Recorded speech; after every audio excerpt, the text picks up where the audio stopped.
देखिए, मेरा ये कहना है कि अगर मंगेश था तो मंगेश अपने घर के आंगन में सो रहा था।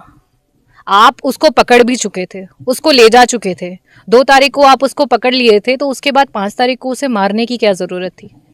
जो हमारा लोकतंत्र है, जो हमारी जुडिशरी है, उसके हिसाब से उसका निर्णय होता।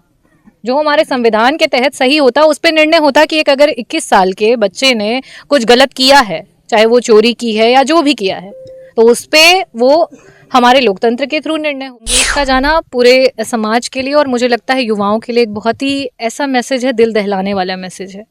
क्योंकि जो परिवार वाकई आज की महंगाई से त्रस्त हैं, जिनको एक समय का खाना खा करके आधी पेट खा करके सो रहे हैं, उनके बच्चों के दिमाग में बहुत तरीके के ख्याल आते हैं। लेकिन जब वो इस तरीके की वारदातों को देखते हैं तो उनका मन और टूट जाता है। उन्हें लगता है कि हम अच्छा करके क्या कर रहे हैं जब हमारे साथ ही गलत हो रहा है। इन परिस्थितियों में हम धन्यवाद करना चाहेंगे समाजवादी पार्टी राष्ट्रीय अध्यक्ष जी को कि वो युवाओं के साथ खड़े हैं, गरीब परिवार के साथ खड़े हैं और किसान परिवार के साथ खड़े हैं। उन्हें पूरा भरोसा दिया है कि आर्थिक तरीके से पूरी आपकी मदद की जाएगी और जो मंगेश के साथ हुआ उसके लिए सीबीआई की जांच के लिए भी बात की जाएगी और इंसाफ दिलाया जाएगा। देखिए, मंगेश जी के फैमिली से मुलाकात हुई। माँ तो सिचुएशन में भी नहीं है कि अपनी बातों को रख सकें, बातचीत कर सकें। उनकी बहन से बात हुई और सारी वारदात उन्होंने बताई कि किस तरीके से रात के 2 बजे दबिश दी गई, उसे मार पीट के यहाँ से सुल्तानपुर की पुलिस उठा करके लेके गई। घर में भी उन्हें कुछ भी नहीं मिला, उन्होंने सब कुछ उठा पटक कर लिया। उनकी माँ को, बहन को भद्दी भद्दी गालियाँ दी उन्होंने। उनके फादर भी नहीं थे और इस स्थिति में वो उनके बेटे को लेकर के चले गए और ये आश्वासन के साथ गए और धमकी भी देते हुए गए कि हम जा रहे हैं पूछताछ के लिए। आश्वासन दिया और साथ ही साथ ये धमकी दी कि अगर किसी को बताया तो हम उसे मार डालेंगे। डर के मारे उस माँ ने और बेटी ने किसी को कुछ भी नहीं कहा, ना अपने रिश्तेदारों को, ना आसपास में। और उसके बाद जस्ट 2 दिन बाद सुबह पुलिस आती है और डायरेक्टली एक माँ को बताती है कि तुम्हारा बेटा मर गया है और जा कर के उसकी तुम जो है बॉडी देख लो, पहचान कर लो। तो ये दर्शा रहा है कि सरकार जो है कितनी निर्मम हो गई है और किस तरीके से बिना अपराध की पुष्टि हुए, बिना ये जाने कि सच में कौन जिम्मेवार है, सिर्फ़ और सिर्फ नो टॉलरेंस, ज़ीरो टॉलरेंस की बात कर रही है और 21-21 साल के लोगों की एनकाउंटर कर रही है। आज युवा बेरोज़गार तो पड़ा ही है, दूसरी तरफ सिर्फ जौनपुर की बात नहीं, पूरे उत्तर प्रदेश की बात हो रही है। क्राइम रेट्स क्यों बढ़ रहे हैं? आपकी सरकार के, आपके एनसीआरबी के आंकड़ों के हिसाब से क्राइम रेट्स क्यों बढ़ रहे हैं? क्राइम रेट्स इसीलिए बढ़ रहे हैं क्योंकि एक गरीब परिवार का बच्चा, चाहे वो एक दलित परिवार का हो, अदर बैकवर्ड परिवार का हो, उसको रात के 2 बजे उसके घर से, दरवाजे से आप दबोच करके एक माँ के सामने, एक बहन के सामने लेकर के चले जाते हो, जिसके ऊपर पहले के कोई बड़े अपराध भी नहीं हैं, उसे आप गैंगस्टर बना देते हो, उसे आप एक बहुत बड़ा गुंडा बना देते हो और रातों रात उसका इनकाउंटर कर देते हो। जब इस तरीके की वारदातें होती रहेंगी और बच्चों को जिस प्रकार की शिक्षा देनी चाहिए वो नहीं मिलेगी, जिस तरीके के रोज़गार देने चाहिए वो नहीं मिलेंगे, वो अपलिफ्टमेंट नहीं होगा, तो कोई भी एक गरीब परिवार का बच्चा क्या करेगा? वो मजबूर हो जाएगा गलत काम करने में, क्राइम करने में। यहाँ उन्होंने फिर से उसी चीज़ को दोहराया है। एक गरीब मासूम परिवार से उनका बेटा, इकलौता बेटा छीन लिया बिना पुष्टि किए। हमारा संविधान है, हमारा लोकतंत्र है और वो डिसाइड करता है कि उसने क्राइम किया था, नहीं किया था। प्रॉपर जुडिशरी के तहत उसकी जो भी अगर उसका क्राइम प्रूफ होता तो उस पर जो भी जजेस के थ्रू आदेश आते, जो भी उसका क्राइम होता उसको सज़ा मिलती। लेकिन इस तरीके से 21 साल के बच्चे को आपका इनकाउंटर कर देना बाकी युवाओं के दिमाग पे भी एक बहुत ही गलत मैसेज दे रहा है और ये दे रहा है कि आज इस सरकार में ना तो युवा की सुनवाई है, ना दलित की सुनवाई है, ना आपके पिछड़े वर्ग की सुनवाई है, ना किसी महिला की सुनवाई है और सबसे बड़ी बात, जो किसान है उसकी तो बिल्कुल भी सुनवाई नहीं है। अगर वो गरीब है तो गरीब के जान की कोई कीमत नहीं है सरकार में।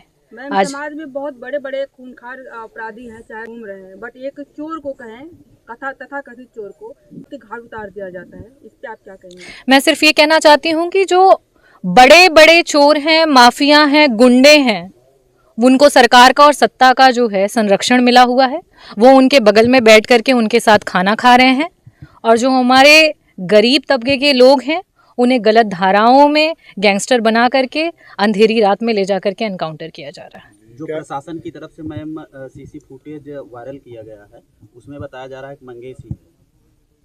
देखिए, मेरा ये कहना है कि अगर मंगेश था तो मंगेश अपने घर के आंगन में सो रहा था।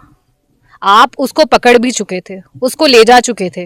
2 तारीख को आप उसको पकड़ लिए थे, तो उसके बाद 5 तारीख को उसे मारने की क्या ज़रूरत थी? जो हमारा लोकतंत्र है, जो हमारी जुडिशरी है, उसके हिसाब से उसका निर्णय होता।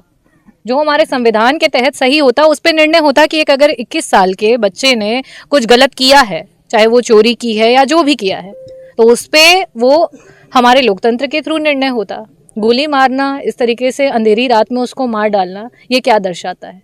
ये सिर्फ और सिर्फ गुंडागर्दी दर्शाती है। आज जो रक्षक हैं वही भक्षक बन चुके हैं। अभी तक पोस्टमार्टम रिपोर्ट भी परिजनों को नहीं सौंपा गया है, तो क्या लगता है क्यों हिलावाली कर रही है पुलिस? क्योंकि सरकार उसमें मैनिपुलेशंस कर सके, क्योंकि उसे मैनिपुलेट करना चाहते हैं। मैम अगर वो शो करेंगे कि एनकाउंटर में वो भाग रहा था, तो ज़्यादा ज़्यादा उसके पैर में गोली मारनी चाहिए थी।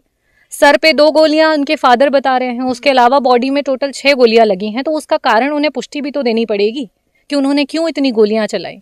तो इसी वजह से वो पोस्टमार्टम जो रिपोर्ट्स हैं उसमें वो डिले कर रहे हैं। मैम ये कैसे लगता है इन लोगों को कि जैसे यहाँ से उठा के ले गए, फिर उनके दिखा रहे हैं बंदूक मिला, गाड़ी भी मिली, ये सब कैसे? गाड़ी चोरी की है, वो भी कादीपुर की है गाड़ी, जो जिस गाड़ी से मंगेश भाग रहे थे। कैसा लग रहा पूरा षड्यंत्र लोगों का?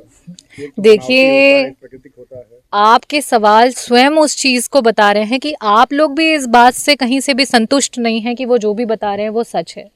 और साथ ही साथ जनता, इर्द गिर्द ग्राम सभा के लोग जिनसे भी बातचीत हुई है, सब ये बता रहे हैं कि ऐसा पॉसिबल नहीं है। जितनी बड़ी वारदात को इन्होंने दिखाया, जो घटनाओं को दिखाया, और 21 साल की उम्र के लड़के के अनुसार उनके फादर ने भी वो पुष्टि करी कि वो उनको लेकर के गुजरात में थे, उनके साथ था उनका बच्चा। उसके बाद अभी कुछ महीनों पहले आया है, और अचानक से इतनी बड़ी घटना को अंजाम दे देना। क्या लगता है कि लोकसभा चुनाव का हार का थोड़ा हो रहे हैं लोगों पर? देखिए, लोकसभा चुनाव से पहले भी ऐसी चीज़ें हुई हैं। बहुत सारे परिवारों से, क्योंकि वो गरीब परिवार है, उसकी आवाज़ नहीं उठ पाई, उसकी जो आवाज़ थी रोने की वो हमारे कानों तक नहीं पहुंच पाई। लेकिन ऐसे आए दिन वारदात हो रहे हैं कि कर्म कोई और कर रहा है और भुगत कोई और रहा है। बहुत सी ऐसी जगह हैं जहां पे जो असली गुनहगार हैं वो सत्ता शासन से मिले हुए हैं और उनको किसी ना किसी तरीके से वो तृप्त कर रहे हैं, और उनके नाम पे कोई गरीब परिवार का बच्चा जो है वो गोली खा रहा है और उसकी मृत्यु हो रही है। उस नाम में एक अरविंद यादव जी को गिरफ्तार किया गया है, और आजमगढ़ के हैं वो, और उनको भी ऐसे किया गया, गिरफ्तार कर लिए, फिर उसके बाद उनको छोड़ दिए कहीं पे, फिर वहाँ पकड़े जाते हैं, पूरा एक षड्यंत्र किया जाता है। तो क्या आशा करें, उनके हाथ क्या करेंगे लोग? देखिए, मेरा ये कहना है कि आज पुलिस विभाग सबसे करप्ट विभाग है, और जिस देश का प्रधानमंत्री और मुख्यमंत्री ये अगर निर्णय ले ले कि करप्शन हटाना है और अपना पुलिस विभाग स्ट्रॉन्ग करना है, तो कोई माई का लाल उन्हें रोक नहीं सकता है। तो कहीं ना कहीं, चाहे वो सेंट्रल की सरकार हो या प्रदेश की सरकार हो, वो स्वयं इन चीज़ों को होने दे रही है। इस वजह से ये चीज़ें हो रही हैं। आज थानों पे इतनी दलालियां हैं, आज गलत तरीके से एनकाउंटर्स हो रहे हैं, महिलाओं के तरफ गलत व्यवहार हो रहे हैं, FIR जो सही है वो लिखे नहीं जा रहे हैं, गलत धाराएं लगाई जा रही हैं। उसमें कहीं ना कहीं दोनों तरफ से, चाहे वो हमारे देश के आपके PM रहे या फिर मुख्यमंत्री हो, दोनों लोगों का संरक्षण है। इसी वजह से इस तरीके की चीजें हो रही हैं। अखिलेश यादव जी शुरू से कह रहे हैं कि जाति देख करके इनकाउंटर किया गया। बिल्कुल, अगर वो दलित समाज का है, वो पिछड़े समाज का है, उसका इनकाउंटर हो जाएगा। लेकिन वो अगर किसी अन्य जाति का है तो उसमें ये सारी चीजें नहीं आपको देखने को मिलेंगी। आप न्यूज़ देखिए, आप लोग तो न्यूज़ रिपोर्टर्स हैं, देखिए पिछली वारदातें जितनी हुई हैं उसमें आप जाति के अनुसार देख लीजिए कि किस समाज के लोग हैं जिनको गोलियां मारी जा रही हैं, जिन्हें बिना किसी प्रूफ के घोषित कर दिया जा रहा है कि ये क्रिमिनल होगा, ये चोर होगा, ये मर्डरर होगा। बिना किसी सबूत के आप उनको घोषित करके उन्हें मार डाल रहे हैं। योगी जी कह रहे हैं कि अपराधी है तो फिर मुठभेड़ होगी तो एनकाउंटर होगा। नहीं, मेरा ये कहना है कि प्रूफ करने की भी तो ज़रूरत होती है। अगर आप कोर्ट को नहीं मानते, आप प्रूफ को नहीं मानते, आप न्यायालय को नहीं मानते, तो फिर आप एनकाउंटर करते रहिए, सबका एनकाउंटर करते रहिए। और अगर आप चाहते हैं कि देश में लोकतंत्र जिंदा रहे, तो अगर इस तरीके की कोई भी चीजें हो रही हैं तो उसकी पहले पुष्टि होनी चाहिए, वो उसमें लिप्त था या नहीं था उसके प्रॉपर रिकॉर्ड होने चाहिए और न्यायालय में जाना चाहिए और जज डिसाइड करेंगे कि उन्हें क्या होगा। अगर आप उन्हें गोली मारने का आपको अधिकार नहीं है। परिजनों ने मुलाकात की अखिलेश यादव जी से, क्या कुछ परिजनों ने बताया, क्या और क्या कुछ आपको जानकारी मिली अखिलेश जी किस तरह से परिवार की मदद करने का? जी देखिए, मंगेश का जाना पूरे समाज के लिए और मुझे लगता है युवाओं के लिए एक बहुत ही ऐसा मैसेज है, दिल दहलाने वाला मैसेज है, क्योंकि जो परिवार वाकई आज की महंगाई से त्रस्त हैं, जिनको एक समय का खाना खा करके आधी पेट खा करके सो रहे हैं, उनके बच्चों के दिमाग में बहुत तरीके के ख्याल आते हैं, लेकिन जब वो इस तरीके की वारदातों को देखते हैं तो उनका मन और टूट जाता है। उन्हें लगता है कि हम अच्छा करके क्या कर रहे हैं जब हमारे साथ ही गलत हो रहा है। इन परिस्थितियों में हम धन्यवाद करना चाहेंगे समाजवादी पार्टी राष्ट्रीय अध्यक्ष जी को कि वो युवाओं के साथ खड़े हैं, गरीब परिवार के साथ खड़े हैं और किसान परिवार के साथ खड़े हैं। उन्हें पूरा भरोसा दिया है कि आर्थिक तरीके से पूरी आपकी मदद की जाएगी और जो मंगेश के साथ हुआ उसके लिए सीबीआई की जांच के लिए भी बात की जाएगी और इंसाफ दिलाया जाएगा उन्हें। बीजेपी के लोग कहते हैं जब भी किसी अपराधी के ऊपर कार्रवाई होती है सबसे ज़्यादा पीड़ा जो है समाजवादी पार्टी को होती है। देखिए,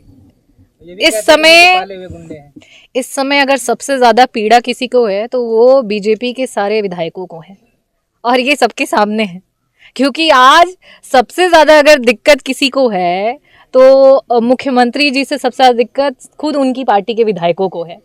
क्यों? कहीं ना कहीं आज उन्होंने प्रशासन को अपर हैंड दिया हुआ है, जिसकी वजह से भ्रष्टाचार बढ़ता चला जा रहा है। भ्रष्टाचार में लिप्त प्रशासन आंखों से इतनी अंधी हो चुकी है कि इस तरीके की गलत चीज़ों को अंजाम दे रही है। तो आज बीजेपी के विधायक खुद धरना दे रहे हैं, जगह जगह पे बैठे हैं, जो आए दिन आप लोगों के माध्यम से हम चैनल्स पे देख सकते हैं। तो इसलिए आज वो किसी स्थिति में नहीं है कि वो बोल सके कि समाजवादी पार्टी क्या कर रही है। मैम, लास्ट में जो पुलिस महकमा के बड़े बड़े अधिकारी रिटायर्ड हो चुके हैं, वो लोग कहना है कि इस तरह से अगर विपक्ष आरोप लगाएगा तो पुलिस अपना काम नहीं कर पाएगी, क्या कहना है इस पर? देखिए, मेरा सिर्फ ये कहना है, पुलिस का काम है पकड़ना, गिरफ्तार करना। आगे का काम आज से नहीं, जब से संविधान बना है तब से है कि न्यायालय का निर्णय होगा। पुलिस का काम है सबूत लेकर के आना। हाँ, कोई अगर क्रिमिनल भाग रहा है, आप उसे नहीं पकड़ पा रहे हो, तब उसको पकड़ने के लिए आपने उसके पैर में गोली मार दी, उसे पकड़ लिया, उसे जेल में डाल दिया और उसको जज के सामने लेकर के गए, कार्यवाही हुई, ये आपका काम है। लेकिन 6 गोलियां मार के 21 साल के उम्र के लड़के को ये दिखा देना कि ये बहुत बड़ा गैंगस्टर था, बहुत बड़ा क्रिमिनल था और इसको हमने मार डाला, ये कहाँ का इंसाफ है और कहाँ का न्याय है। एक सवाल है पुलिस के निशाने को लेकर के, पुलिस का जो निशाने पर आप क्या कहेंगे? जब पुलिस निशाने पर मारती है गोली तो घुटने के नीचे लगता है, चूकता है तो सीधे सीने में लगती है। जी, मैं यही कहना चाहूँगी कि ये निशाने की बात नहीं है, ये आपके दिमाग की बात है कि आप मारना कहाँ चाहते हैं। वो जब सीने पे मारना चाहते हैं तो सीने पे मारते हैं और जब घुटने के नीचे मारना चाहते हैं तो घुटने के नीचे मारते हैं। कुर्सी दे दीदी, बैठो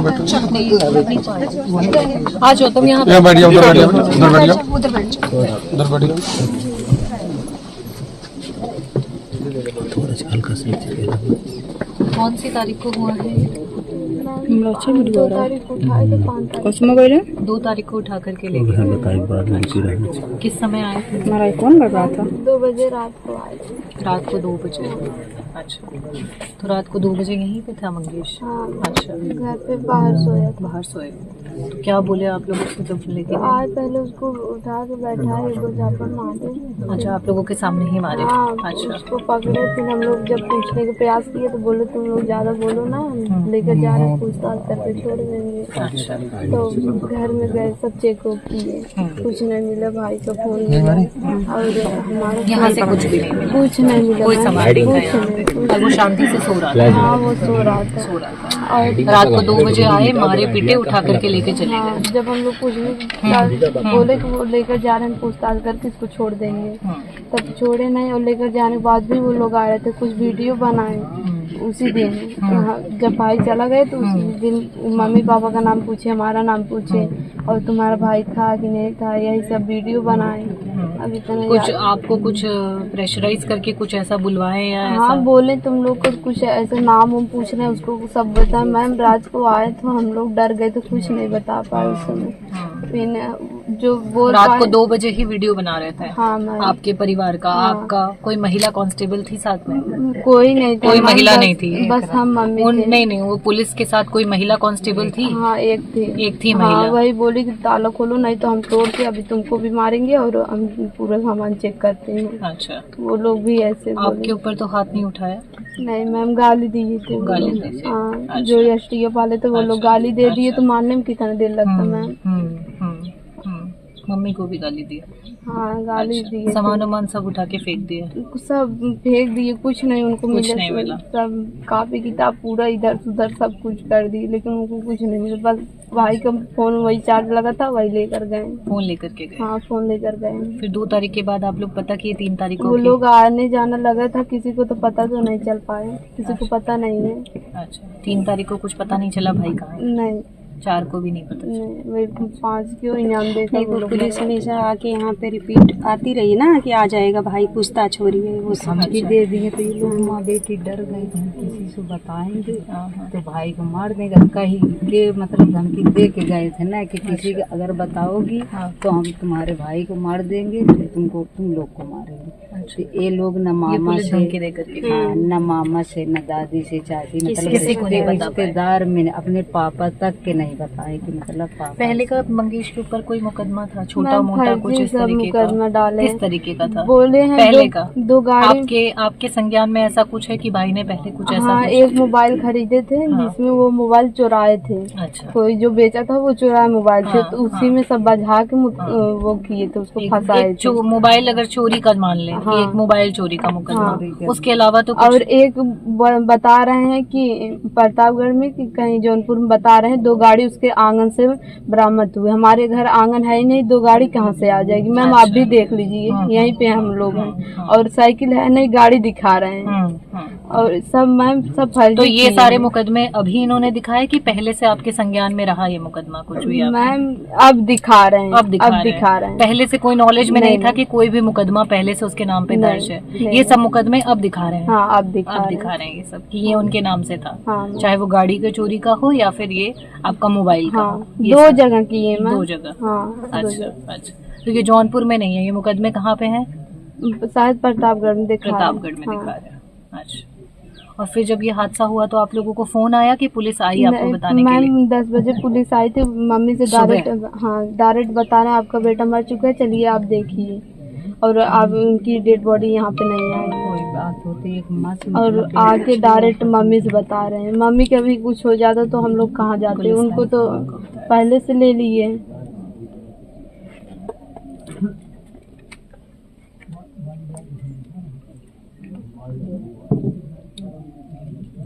अभी मम्मी बातचीत नहीं कर पा रही? नहीं मैम उठती हैं तो बस लेती हैं।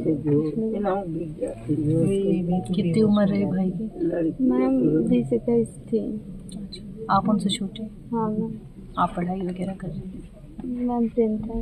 वो पढ़ा था?